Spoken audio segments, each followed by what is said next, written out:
관점, 하나님의 세 사람의 새로운 관점에 대해서 어제 말씀을 나눴죠. 그죠? 바로 하나님의 주시는 세계관, 그것은 바로 영원한 세계를 위하여서 하나님의 백성들을 만드는 시간과 공간 세계다라고 하는 것. 그 속에서 하나님의 우리가 가져야 되는 인생관, 그것은 하나님에 의해서 태어나는 것이며 하나님의 은혜 속에서 하나님의 존재를 깨달아 하는 것이며, 그리고 거기서 예수 그리스도의 사역을 깨달아 알고 그분과 하나 되어져서 그분이 인도하는 그 길을 걸어가는 거죠. 십자가를 지고 자기를 부인하며 하나님으로 충만되어지고 하나님이 주신 그 환경과 그 조건 속에서 우리가 평강을 누리며 살아가는 사람들이 되어지는 것, 그것이 바로 인생이다. 가치관은 이 세상 것은 배설물과 같은 거다. 잠깐만, 우리가 100년도 안 되는 기간 동안만 우리는 가지고 살아가는 거다. 그리고 나면 그 후에는 버리고 가는 거다. 우리게 곧 아니다라는 얘기를 하면서 그게 배설물이다. 이런 것은 하나님을 알 때에 나타나는 것이죠. 하나님을 아는 데서부터 오게 되어지는 것이다 라는 거예요. 그래서 우리 안에 그 하나님이 생명이 들어옴으로 말미암아, 이걸 여러 가지로 표현하죠. 하나님의 생명이 우리 안에 들어온다는 말을 할 때 성경은 이제 성령이 오셨다라는 말도 하지만 구약 성경 속에서 보면은 이제 마음판에 말씀을 새기는 걸로 기록하고 있고요. 그런가 하면 이제 에스겔서 36장 같은 경우에는 새 영을 우리에게 주신다라고 말씀하죠. 그래서 성령을 받고 진리의 말씀이 우리 가운데 새겨져서 그것이 마음의 중심이 되어지면 오뚜기처럼 쓰러지지 아니하고 영원히 하나님과 평강을 누리며 사는 삶을 산다라고 말했어요. 그러나 그것이 없으면, 그 생명이 없으면, 그 평강이 없으면 어떤 사람이라고요? 머리만 큰 사람이라고. 그러면 쓰러지죠. 오뚜기는 머리가 크면 쓰러지죠. 그죠? 그게 바리새인들이었어요. 그들은 다 가지고 있었어요. 지식도 있었고 제도도 있었고 율법도 있었고, 그런데 뭐가 없어요? 생명이 없었어요. 그래서 예수님이 와서 그들을 책망했던 게 바로 그런 거예요. 자기들은 다 가지고 있다는 거예요. 우리가 하나님을 믿는다는 거예요. 일찍부터 약속의 자손이라는 거예요. 우리는 제사도 하고 절기도 지키고 하나님이 원하는 모든 제물도 드리고 헌금도 하고 산다는 거예요. 그런데 예수님은 그들을 책망하죠. 왜 책망해요? 생명이 없기 때문에. 그 모든 것들은 하나님의 생명을 담아서 주신 그릇이었는데 그 생명은 다 벗어버리고 그릇만 가지고 있는 거예요. 생명은 다 쏟아버리고 그릇만 가지고 있는 거예요. 아니요. 바로 하나님께서 원하는 건 그런 것이 아니죠. 하나님께서 원하시는 것은 이미 너희들이 하나님의 생명을 가진 자냐라는 거예요. 하나님의 생명에 의해서 사는 자냐라는 거예요. 이제 우리가 성령으로 말미암아 하나 된 자들이다라고 말하면서, 그러면서 우리에게 묻는 게 뭐예요? 너희들이 열매를 보아서 나무를 아는 것이 아니냐. 너희들의 삶 속에 그 하나님이 중심이 되어져서 그분이 당신들을 만들고 있다고 하는 사실을 깨달아 알고 그 평강의 삶을 사는, 그게 뭐예요? 열매, 좋은 열매. 그러면 그 속에 뭐가 있는 거예요? 하나님의 생명이. 그래서 좋은 나무가 좋은 열매를 맺는 것이다. 그러지 않으면 아무리 많은 일을 했어도 나는 네가 누군지 몰라 라고 말씀하시는 마태복음 7장 22절 23절의 말씀과 같은 것이다.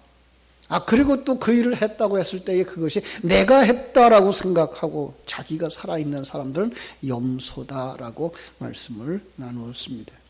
꼭 기억하시면서 우리는 정말 예수 생명에 의한 삶을 사는가 점검할 수 있어야 되며, 예수가 내 생애의 머리인가 나의 머리인가 라는 것 생각할 수 있었으면 좋겠습니다. 그죠? 그러면 우리는 알게 되죠. 우리가 예수 안에서 하나구나. 예수가 머리로 하는 한 몸이구나. 교회가 하나구나. 가정이 하나구나. 그 가정 속의 머리는 예수. 그 교회 안의 머리는 예수. 머리에 있는 한 머리에 한 몸에 달려있는 각양의 지체들이구나. 다르죠. 왜 나하고 똑같지 않아? 아니에요. 똑같을 수가 없어요. 손과 발이 어떻게 똑같아요? 달라요. 그런데 우리는 그 다른 것 때문에 우리는 다툼이 일어나는데 그것은 잘 모르고 있는 거죠. 그죠? 왜냐하면 오늘 여기서도 그렇게 말씀을 해요. 7절. 우리 각 사람에게 그리스도의 선물의 분량대로 은혜를 주셨나니예요. 가장 다르다는 거예요. 다를 수밖에 없잖아요. 손이 어떻게 발과 같을 수가 있으며 눈이 어떻게 귀와 같을 수 있으며 입이 어떻게 귀와 같을 수가 있겠어요. 입은 입의 역할을 해야 되고 귀는 귀의 역할을 해야 되고 손은 손의 역할을 해야 되고 발은 발의 역할을 해야 되는 거죠. 그러니까 우리는 한 몸이지만 획일화가 아닌 다양성을 인정할 수 있어야 된다라고 하는 사실인데 우리는 왜 나처럼 생각 안 해? 그렇다고 해서 불평하고 원망하고 다투고 있는 모습을 보게 되는 거죠. 그죠? 아닙니다.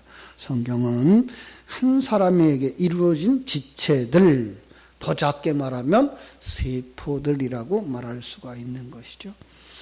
성도들은 한 사람 한 사람 모두 완전한 독립체예요. 그러면서도 그것이 합해져서 하나가 되어줘야 하는 것이죠. 서로의 부족함을 채워주고 서로의 연약함을 채워주고 서로 다른 것을 인정해주고 그 사람이 그만큼 역사하신 하나님을 인정하듯이 그 사람을 만드는 사람이 누구예요? 하나님이에요. 그 사람으로 보지 마시고 하나님이 그 사람을 만들고 있다는 걸 기억하시고 있어야 돼요. 그래야만 용납할 수가 있고 품어줄 수가 있다라고 하는 사실이에요. 고린도전서 12장 4절로 5절에도 보면 은사는 여러 가지나 성령은 같고 직임은 여러 가지나 주는 같으며 이렇게 말씀하고 있어요. 여러 가지 은사가 있다. 여러 가지 직임이 있다. 그러나 그것이 하나의 주님, 하나의 성령에 의해서 어떤 목적에 의해서 주어지는 것이다라는 거예요. 오늘 본문에서는 그가 그리스도가 주는 은혜, 그리스도를 통해서 주시는 은사라고 되어져 있고 다른 곳에서는 성령의 은사라고 되어져 있죠. 자, 어떤 것들일까요? 11절로 가볼게요. 그가 어떤 사람은 사도로, 어떤 사람은 선지자로, 어떤 사람은 복음 전하는 자로, 어떤 사람은 목사와 교사로 삼으셨으니 7절로 연결되어지는 거죠. 우리 각 사람에게 그리스도의 선물의 분량대로 은혜를 주셨나니 어떤 사람은 사도로, 어떤 사람은 선지자로, 어떤 사람은 복음 전하는 자로 이렇게 세우신 거예요. 각양의 은사가 다른 거예요. 그걸 인정할 수 있어야만 되는 거죠. 8절은 누가 그 일을 했느냐라는 자, 8절 다시 한번 보겠습니다. 그러므로 이르시기를 그가 위로 올라가실 때에 사로잡혔던 자들을 사로잡으시고 사람에게 선물을 주셨다 하였도다. 이건 시편 68편 18절을 인용한 거예요. 그러니까 사도 바울은 예수 그리스도께서 우리에게 나누어 주신 은혜, 은사에 관한 것은 그냥 즉흥적인 것이 아니고 이건 구약시대 때부터 지금까지 모두 다 예수 그리스도에 의해서 각양의 사람들에게 주신 것이고 각양의 사람들은 어느 시대든지 어떤 환경들이든지 그 속에서 자기의 역할을 충성스럽게 감당하라라고 하는 것을 기억하고 있는, 말씀하고 있는 거예요. 그러니까 세대주의와 전혀 다른 거죠. 세대주의자들은 성경을 어떻게 본다고요? 성경을 7시대로 구분을 나눈다고요. 그래서 그 아담의 시대, 아브라함의 시대, 이렇게 다윗의 시대, 또 예수의 시대, 그 이후에 제자들의 시대, 또 오늘 우리가 살아가는 시대 나눠놓고는 각각의 방법이 다르다는 거예요.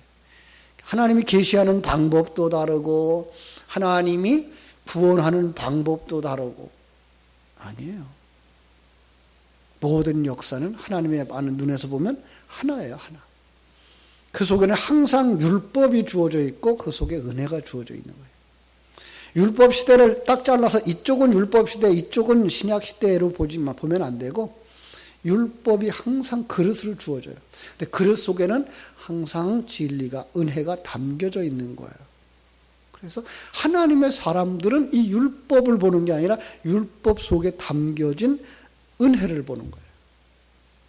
그래서 똑같은 성자 하나님의 일하심이 구약에도 신약에도 지금도 있는 것을 우리가 발견하게 되는 거죠. 그러니까 성부 하나님의 그 주신 율법, 그릇들은 옛날이나 지금이나 똑같고 그들이 구원받는 모습들도 옛날 사람이나 지금 우리 다 똑같이. 그러니까 삼위일체 하나님의 일하심은 어느 시대나 똑같은 거예요. 그걸 볼 수 있어야만 성경이 이 부분을 통해서 나의 이 부분을 지적하고 계시는 거구나 깨달아 알게 되고 그래서 거기서 은혜로운 삶을 추구할 수가 있게 되는 거죠. 그렇습니다. 시편 68편은 다윗의 시거든요. 다윗이 하나님께서 그에게 안겨주신 큰 승리를 찬양하는 시입니다. 그 승리를 찬양하면서 과거에 이스라엘이 애굽에서 나와 홍해를 건넌 사건과 바로와 그의 군대가 멸망한 것, 그리고 이스라엘이 가나안에 들어간 것 사건들을 모두 다 하나님의 승리라고 표현을 합니다. 자, 다시 한번요. 그들이 애굽에서 나온 것도, 그리고 가나안 땅에 들어간 것도, 그리고 다윗이 왕국을 세운 것도 모두 다 뭐라고요? 하나님이 일하신 승리다라는 거예요. 우리는요, 역사를 보면서 그때는 잘 됐고 이때는 망했고 그때는 그 사람이 있어서 훌륭했고 이때는 이 사람 때문에 나라가 어려워졌고 이렇게 생각을 하는데 하나님의 말씀은 그게 뭐라고요? 그걸 통해서 하나님이 승리하셨다는 거예요. 그걸 통해서 하나님이 하나님의 백성들을 만드시고 계시다는 거예요. 네. 우리는 역사가 어떻게 돌아가든지 관계없는 사람들이에요. 하나님의 관심은 이 세상에서 잘 먹고 잘 살고 평안한 것이 아니고 하나님의 사람으로 완성시켜서 내려가는 곳에 있기 때문에 그래요. 이걸 알기 때문에 바울 사도와 같은 사람 감옥에 갇혀서도 찬송할 수 있었어요. 예수님도 그래서 이 땅에 와서 그 역사가 움직여 갈 때 그 속에서 노예 해방 운동하지 않았다니까요. 그 나라의 식민지로 살아가는 거 그거 회복시켜서 압제하는 자들을 물리치고 그들을 그 나라의 강한 자로 세우는 그 일만 하시지 않았다니까요. 왜 성경엔 그 일이 기록되어 있죠? 왜요? 성경에 있는 건 그릇으로 우리의 영혼의 문제를 이야기하고 있기 때문에. 그러나 성경 이후 시대를 보자고요. 성경 이후 시대에 그렇게 되어진 나라가 있느냐? 없어요. 잠깐 있다가 없어지는 그것 때문에 그때는 하나님이 복 주셨어. 그때만 복 주십니까? 하나님의 복은 영원한 것이거든요. 하나님의 복 주심은 영원한 거예요. 그리고 영혼을 위한 복인 거예요. 그때에 잘 됐어. 그래서 그 복받은 것 이걸로 보면 아직도 세속적인 관점을 벗어버리지 못한 사람이에요. 그 아픈 일, 그 고통스러운 일, 그 상처받은 일 그걸로 말미암아서 뭘 만들어요? 나의 옛사람을 무너뜨리고 벗어껴버리고 완성시켜서 데려가시는 거예요. 그 충격이 심하고 그 아픔이 심하면 빨리 오겠죠. 빨리 가는 거죠. 그걸 기쁨으로 볼 수 있어야 되고 감사로 볼 수 있어야 되죠. 그걸 원망하지 말아요. 우리는 바로 그 속에서 하나님의 일하시는 손길들을 볼 수가 있는 사람이 되어줘야 되죠. 그래서 하나님의 백성들이 곤경에 처해 있을 때에도 뭐 할 수 있어요? 찬송할 수 있어요. 하나님의 사람들은 어떤 환경 속에서도 하나님과 함께 살아가며 이걸 통해서 나를 만드시는구나. 그걸 깨달아 알 수 있고, 거기에 누가 필요하더라고요? 그 일을 돕는 사람들이 있어요. 거기가 이제 사도가 있고 선지자가 있고 복음 전하는 자, 목사, 교사. 자, 이런 사람들이 어떤 일을 한다고요? 12절. 같이 한번 읽어볼까요? 12절 시작. 이는 성도를 온전하게 하며 봉사의 일을 하게 하며 그리스도의 몸을 세우려 하심이라. 제가 그렇게 했어요. 온전하게 하여라는 말보다는 온전하게 하며라는 말이 더 표현하다고. 그죠? 성도를 온전하게 만드는 거예요. 봉사의 일을 하게 하는 거예요. 그리고 그리스도의 몸을 세우게 하시는 거예요. 그러니까 하나님의 여러분에게 주신 은사, 좋게 하고 잘해주고 하는 것만 은사 아니에요. 부닥치는 것도 은사예요. 그래서 그 모든 것들을 통해서 하나님은 세상에서의 교회가 커지는 것, 그거에 목적 관심 없어요. 하나님은 자기 백성들을 만드시는 거예요. 그 자기 백성들을 만드시는 거예요. 여러분을 하나님의 사람으로 온전히 만들어 데려가시는, 거기에 부닥치는 일도 있고 다투는 일도 있고 아픈 일도 있고 기죽게 만드는 일도 있고, 그런 것들이 바로 나를 만들고 있는 도구들인 거예요. 나를 만들고 있는 도구들인 거예요. 그래서 여러분들을 아프게 하는 사람들에 대해서 감사하고요. 그런 사건들과 그런 일들에 대해서 참 평안한 마음으로 받아들이고, 뭐 하면 돼요? 그냥 죽으면 돼요.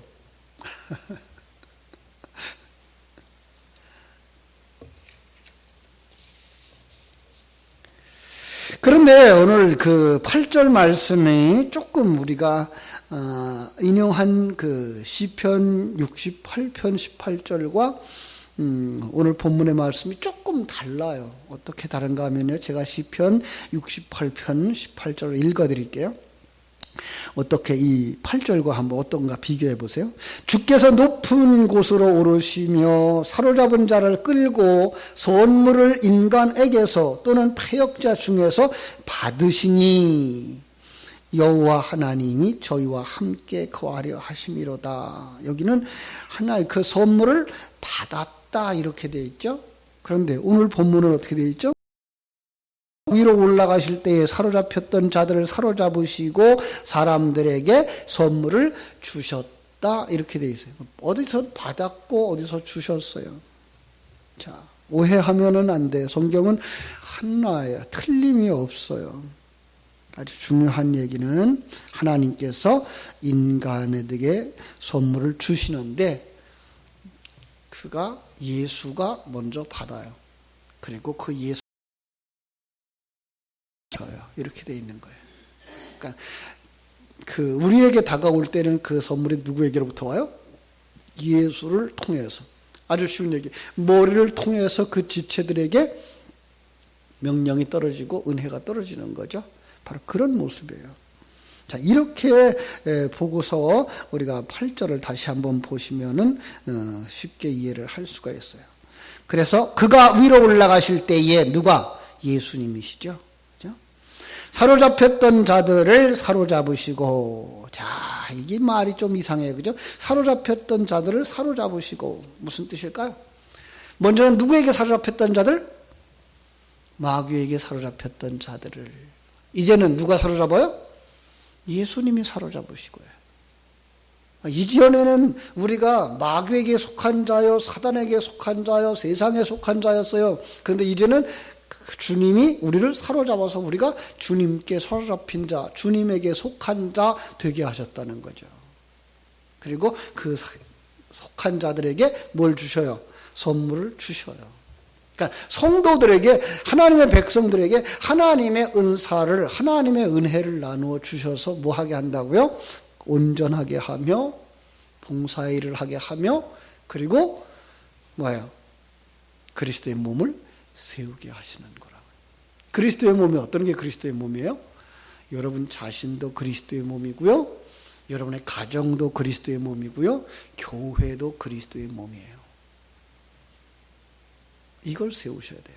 어떻게 세워요? 그리스도를 머리로 하고 그 안에 지체들로서 존재하는 거예요. 바로 그렇게 되어질 때 하나님께서 여러분들을 통해서 주님의 교회를 온전케 하고 하나님의 나라를 온전케 하실 줄로 믿습니다. 자, 9절 올라가셨다 하셨은즉 땅 아래 낮은 곳으로 내리셨던 것이 아니면 무엇이냐? 내리셨던 그가 곧 하늘 위로에 오르신 자니 이는 만물을 충만하게 하려 하심이니라. 자, 여기 모든 하늘 위에 오르신 자니 이렇게 되어 있어요. 자, 하늘이 어떻게 모든이에요? 몇 개나 있어요, 하늘이? 여기서 하늘이라고 하는 것은요, 바로 하나님의 백성들을 이야기하고 있는 거예요. 하나님의 백성들 위에 오르신 거예요. 머리로. 그래서 예수 그리스도는 이 땅에 오셨다가 하나님의 세계로 다시 들어가시면서 그때부터 이제 모든 성도들은 다 예수 안에 속한 자가 되어지고 예수는 그 모든 자들 위에 계신 자가 된 거예요. 그래서 우리는 그 예수를 통해서 생명을 받고 예수를 통해서 은혜를 받고 예수를 통해서 완성되어져 가는 사람들 한 지체인 것을 기억하시고 그분의 명령을 따라서 잘 순종하며 나갈 때 건강한 하나님의 사람들이 되어질 줄로 믿습니다. 기도하겠습니다. 하나님 아버지, 크신 은혜와 사랑을 감사하고 감사합니다. 예수 그리스도 안에서 하나님의 생명을 받은 자들이 되어졌음을 감사합니다. 이제는 예수와 함께 위에 속한 자가 되어졌고 예수와 함께 만들어져 가고 있음을 감사합니다. 함께 옛사람을 벗으며 함께 새 사람으로 완성되어져 가는 이 과정 속에서 불평도 원망도 사라지게 하시고 이 풍랑 인연하에서 더 빨리 갑니다. 찬송할 수 있는 하나님의 사람들이 다 되게 하여 주시옵소서. 그 속에 평안한 마음 주시고 하루속히 완성되어져 천국에 들어갈 수 있는 하나님의 사람들이 다 되게 하여 주시옵소서.